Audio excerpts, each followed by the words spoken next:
everyone, it's Sherry from Turquoise Dreaming. Hope everyone's having a great day. Welcome to my channel, and it's actually Mother's Day, so happy Mother's Day. Hope everyone had an enjoyable and fun, nice Mother's Day. I got a chance to work on my journals this weekend, and that's what I've been working on the last 2 or 3 days since my last video, which was making the pages for the glue book series that I'm working on. So this is going to be, I believe, video number 4. So I have been working on embellishing the pages, and since it is technically, I'm calling it a glue book, so I don't want to embellish the pages too much because I want whoever gets them to be able to, do their collages and gluing or make it whatever they want to make it. So it's kind of a blank journal with light, I would say very light embellishing. So I showed you the pages pretty much, except for a couple of pages that I added since my last video. One set of pages is this was from a book, and it was from a craft book. And the reason I chose these, I don't want all the pages to be, just plain, but I want them to be ready for whatever someone wants to put on the page. But I also want them to be pretty, and if they want to use it as a junk journal, I want them to be pretty and interesting. So these pages were from a craft book, and it was like a children's craft book. And the reason I like them, besides the fact that it was a vintage book, is that these pages are pretty much red and white, or more of a cream color, like red and cream. And they were a good size for the size books that I'm making. And so what I did was I just took the pages, and I think I had to, trying to see if I had to reinforce all of them. I think I pretty much had to reinforce all of them because they didn't come out as 2 pages. So I did put some paper tape on them and make sure they put them back together, or make sure they were staying together. And then what I did was fold the sides in as fold outs on these. But they were so cool and so pretty with the red font that I wanted to use them in these books. So I've got 25 of those added as some of my pages. So I wanted to show you that to finish out my 11 stacks of 25. And then let's see, what else did I add? I think you pretty much saw everything else that I was adding. So from there I was embellishing, and what I've done is I picked out pages that I wanted to embellish. So first of all, I went through and picked out, I used the children's dictionary pages from these glue books that I showed you the stack of them, and I put fabric ruffles on not all of these, but a lot of these. So I'll just show you an example. When I took a page, like a double page, and went over to my sewing machine with my fabric strips. I made my fabric strips from the fabrics that I used on the outside of the journals. So I took that fabric because I had, some left, and just clipped and tore like 1 or 1.5 inch, something like that. You can see right here how wide they are. Let me show you with my ruler. I made my strips, and they are about 1.5, and I'll do a couple here. This one's 1 3/4, so they're not all the same. So 1.5 to 1 3/4, I would say, strips. And they were about, I didn't want them to go all the way down the page. I wanted them to be on just partial page. So you can see here's the whole page, and then the ruffle is just on part of the page. So I ripped my strips and got them ready. And I would say they were about, I gave you the width, and I would say they were probably about 12 to 14 inches long. And then just I just do a fabric ruffle right on the page, and I gather it up as I'm sewing. I don't do it beforehand and have it ruffled before and then sew on a ruffle or glue on a ruffle. I gather it up as I'm sewing, and I think that's just the way I do it, and for me it's faster that way. So that's what I did, and then I sewed them, you know, because these pages are going to go, they're going to go in one signature, but they're going to go on, you know, this will be in the first half, this will be in the back half. So you'll have a fabric ruffle in the first and the second half of that signature. And like here's some of the others here. You can see what they look like. I love fabric ruffles, and I think they're really cool and pretty.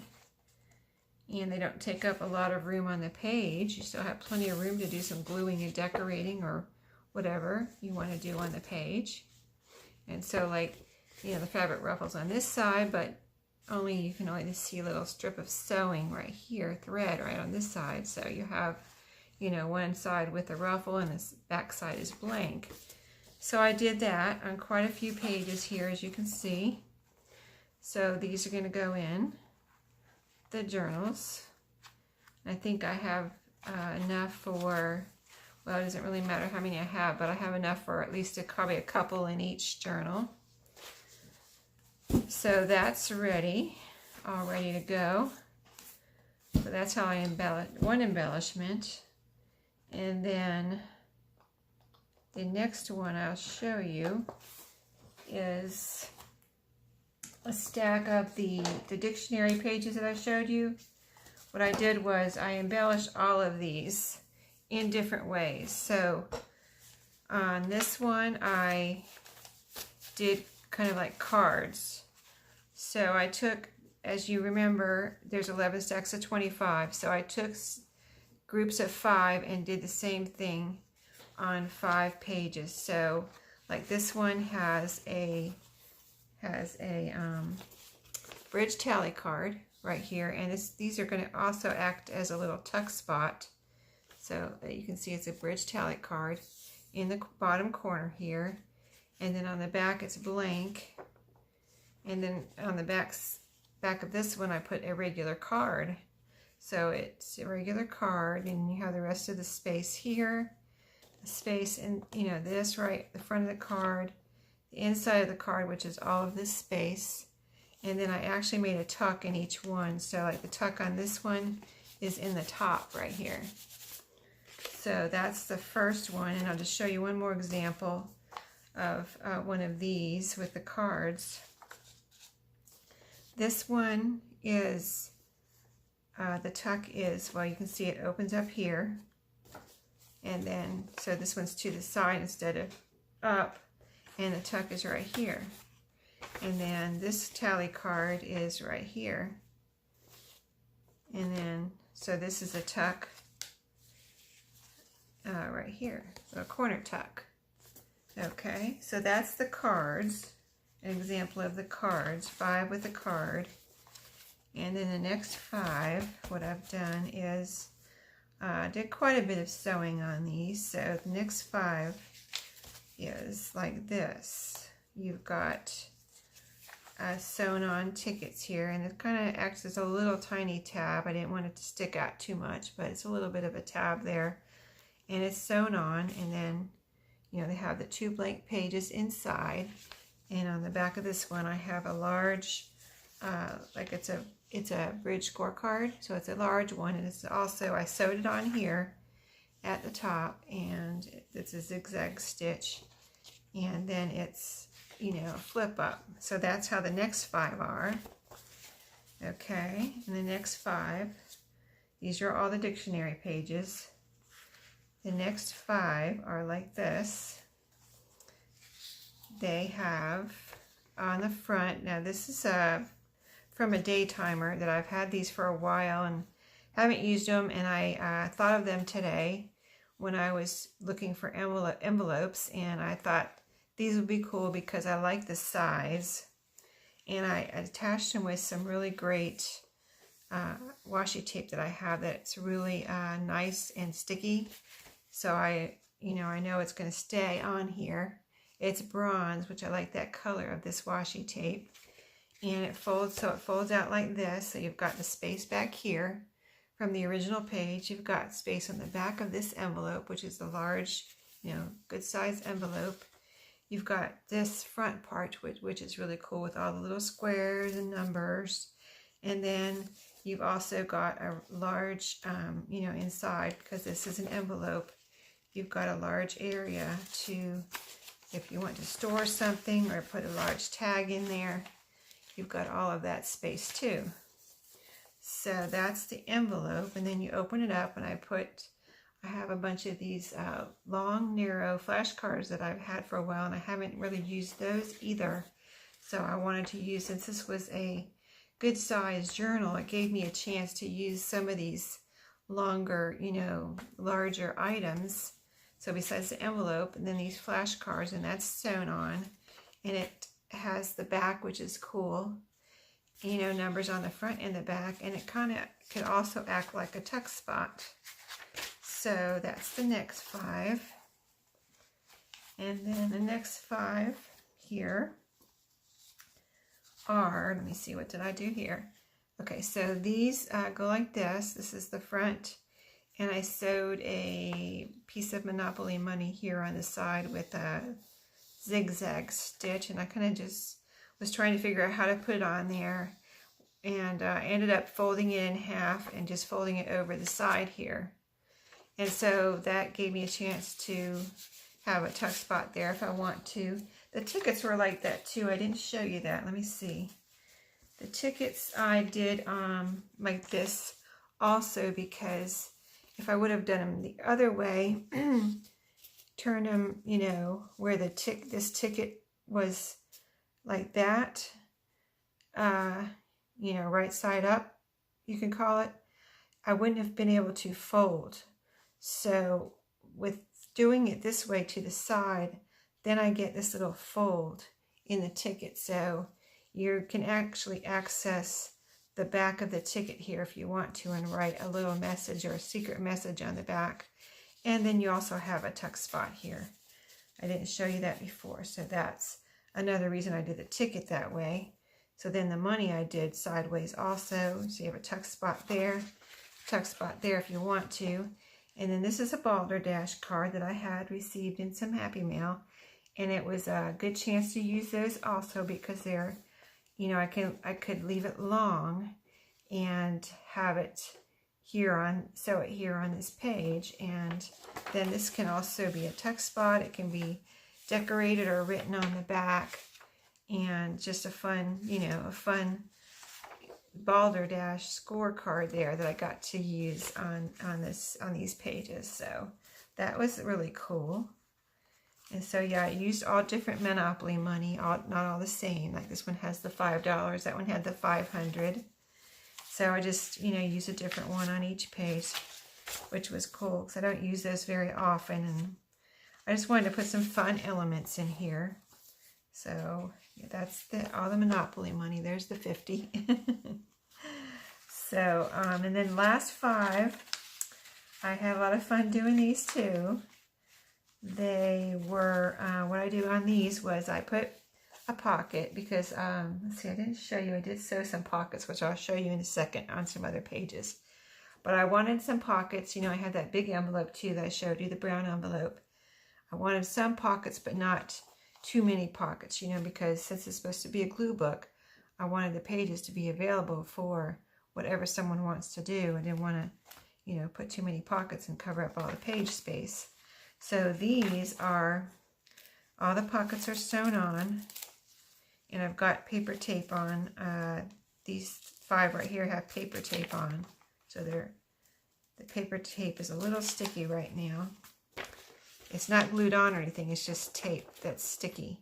So I sewed pockets on all of these pages right here with either like cardstock, or this is a piece of file folder, like that's file folder. This is some cardstock on this one. This is a piece of file folder. So that's what I sewed. I sewed on all the pockets like that with file folder or cardstock. And then also on the inside of each one, I put a little playing card here, which is a Scooby-Doo playing card. It's a rather large one, so I hadn't really used those much before, and so I thought that was a fun thing to put in here. I love Scooby-Doo, and so I used him in all of these as a little corner tuck spot, and it's a playing card, so I thought that was just fun. So yeah, there's one on each of these 5 pages. So that's another cute envelope embellishment, and some fun things. And so the last thing I'll show you, so this visit video isn't too long, is the other pocket that I had fun doing, and these pockets ended up putting on the wrapping paper. I had showed you the wrapping paper, but I didn't show you the pages. So this is how they came out, and some of them I was able to fold in and make pockets, and then some of them, just the way they were shaped, I wasn't able to you know, make a fold in as a pocket. So some of them I didn't put pockets on. Like I said, I didn't want to have too many pockets, but I lined all of the wrapping paper with ledger paper. So that's how that looks. I think it came out really cool. You've got a double layer of paper, so it's plenty thick. If you want a thicker page, that's how those came out. And let me show you some with the pockets, because those are really neat looking too. These all don't have pockets. Let me find one with the pocket here. Of course, I have all the ones without pockets on the top. But they're in here. At least you can see how they came out with the different wrapping papers. I showed you a bunch of wrapping paper, and I didn't end up needing to use all of those to get my 25 pages. But here's one with a pocket. So this one didn't have a fold over, but I put a piece of cardstock in here with like a side pocket on that one, and it's sewn in. And then let's see if I can find another pocket. Here's another pocket on this one with the cardstock. And then let me see if I can find a different. Here's a pocket, and here's a pocket. And this is yeah, these are all the flowered wrapping paper. And then here's another wrapping paper here. I think these were the longer ones. So, and I had this really, you know, horizontal, long ledger paper that I used on these too. So that's why I was able to get the ledger paper in the right format and the right, you know, horizontal look here. But yeah, this wrapping paper was, the way it came out, it was longer. So I folded it over as a pocket. So it's got like a double, this is a strong pocket also. It's got a double layer, at least a double layer of wrapping paper. And actually it's triple if you count the wrapping paper over here. And then it's got at least one layer of ledger paper in there. So it's a pretty thick pocket, that, you know, thick sturdy pocket. So that's how the ones worked with the wraparound. And then here is the other wrapping paper, one of the others. And this one has a pocket. This one has a pocket on either side. So it just depends on how the wrapping paper cut and worked with the ledger paper, how I did the pockets. But I did make the wrapping paper with several of them with pockets. So those will also go into these journals. And yeah, that's the other. I think you've seen all the wrapping papers that I've used there. So that's about it. That's all I have to show you now. So I'm done. That was the next step, the pockets and embellishment, sewing, you know, because I like to do all that before I try to sew in the pages. So my next step is going to be, I mean, I could go ahead and do the embellishments, or I could go ahead and put the signatures together and then do the embellishments. So I might go ahead and do that. That would be fun, just to get the signatures ready next. And then I'll come back and show you the signatures and then do the embellishments. And then I'll show you the different embellishments. And so if you have any questions about any of the things I've done here, I didn't want to do, you know, take too much time to do them right on camera, but I thought I would just show you what I've done. And then if you have questions about how I did anything, you can ask me and I'll be glad to come back and do a short video or just answer a question in the comments. So I appreciate everybody watching my series. It's been a lot of fun, and I really am enjoying making these glue books. So I'll let you go, and I'll see you next time. Thank you for watching.